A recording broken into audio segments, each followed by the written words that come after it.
What is going on, you guys? A's fans, let's break down the new season coming up ahead, shall we?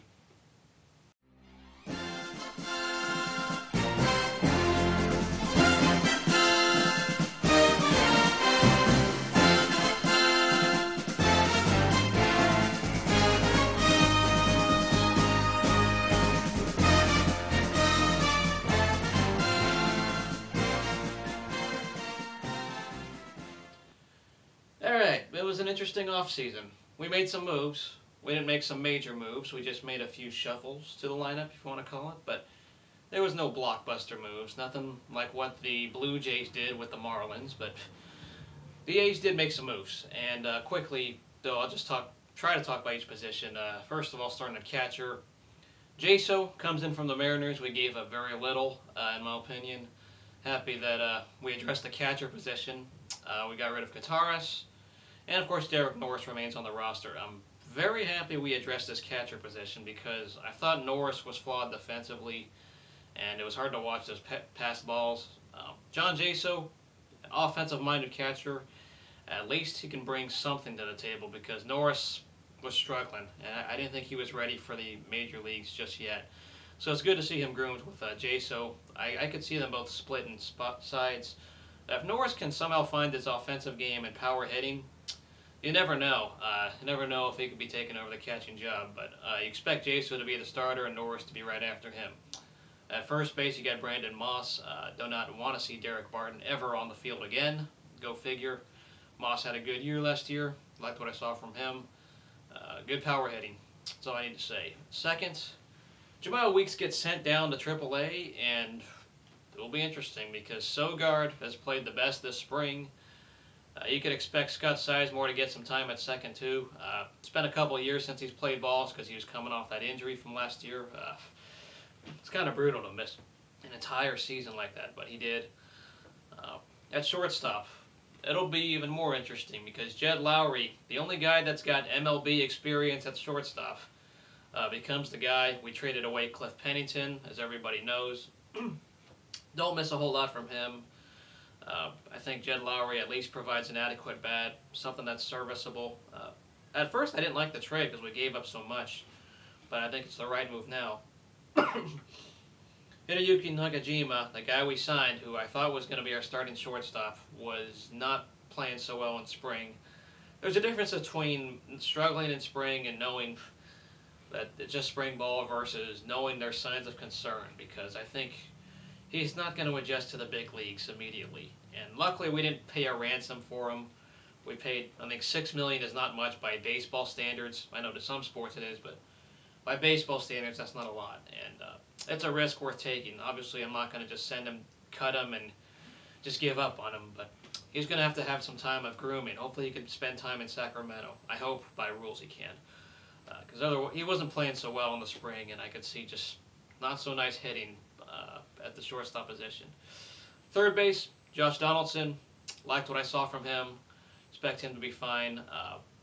It was a question last year because of the whole injury to Sizemore at the time, but Donaldson stepped it up in August when it mattered most. I'm going to miss Brandon Edge, but I know by business reasons this has to happen, and Donaldson looks like he'll be the man at third base, hopefully for a long time. See what he does. In outfield, this is where the controversy and everything becomes interesting because we got starters, guys who can start in the outfield, but there's only, of course, 3 outfielders. Chris Young, Yoenis Cespedes, Josh Reddick. On paper, that's your best defensive outfield ever. Those all 3 guys have arms. All 3 guys are adequate outfielders starting for teams. But then you got Coco Crisp, who was your MVP last year, arguably. If it weren't for Coco Crisp, you don't make the playoffs. He had such a great run in August and September. You got to play him also. So you're going to have to assume they rotate the outfielders or what. It's an interesting controversy, but Reddick is your everyday right fielder. Cespedes should be playing every game because he's meant to, and Young and Crisp, there's an argument for them too. The good news is there's depth, and that's the position where there's a lot of depth out there. And you wonder, do you just DH Cespedes? I mean, what do you do with all these outfielders? I mean, it's interesting. I don't even know how to make a decision with it, honestly. But The other guy that's always forgotten, though, should be mentioned, is Seth Smith, an adequate outfielder as well, a guy who's I thought has been good off the bench. I'm not going to miss Johnny Gomes too much. His personality is nice and everything, but he's not an everyday outfielder. Young is definitely an upgrade, even though it's a one-year deal, a one-year trade when we traded for him. But Seth Smith should be just as fine. No worries out there. On to the pitching.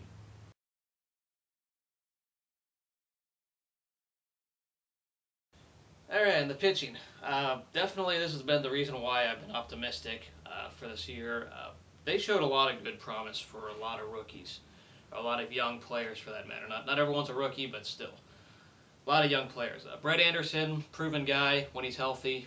He's been personally when Cahill and Anderson were on the team, and of course you had Gio Gonzalez. Like Anderson was my favorite player of those three. I really liked what Brett Anderson had. He's just got to be healthy.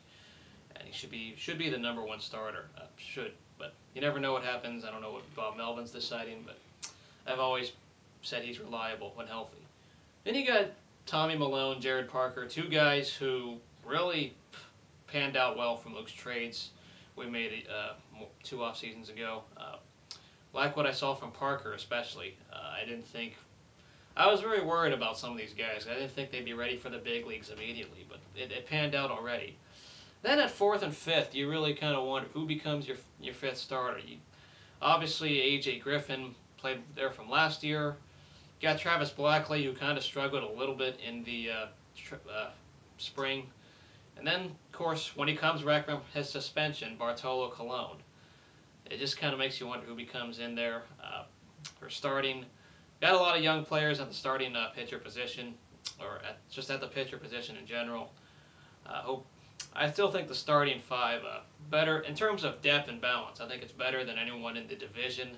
Sure, they may not have the best pitcher in the game or best pitchers such as Felix Hernandez or such as Jared Weaver, but they got the balance. Bullpen-wise, we didn't make too many changes, minus adding Chris Reesop to the roster. I think it's a fine pickup. When Billy Beane finds a pitcher, I should not be worried anymore. Yeah, there's always going to be pitchers that don't work with this team. But whenever he adds one through free agency or he finds one through trade, I should not question him anymore. Other guys in the bullpen include, of course, Ryan Cook, the setup man. Struggled once he became a closer, had a bad second half, but once he became the setup man, I liked what I saw from him. Hope he gets back to his form in the first half. Grant Balfour, our unanimous closer. No questions there. No questions asked. You got Sean Doolittle and Evan Scribner. It'd be interesting if Scribner makes the roster, but Doolittle proved out to be pretty fine when he came up in the second half. I liked what I saw from him. Pat Neshek, I hope he'll be fine. I still feel very horrible for him losing his son, that horror story. But we all support Pat Neshek, and I hope he plays well on the field. It's nice to have the side armor pitching again. Now going on to the outlook of the team. Really just a few outlooks.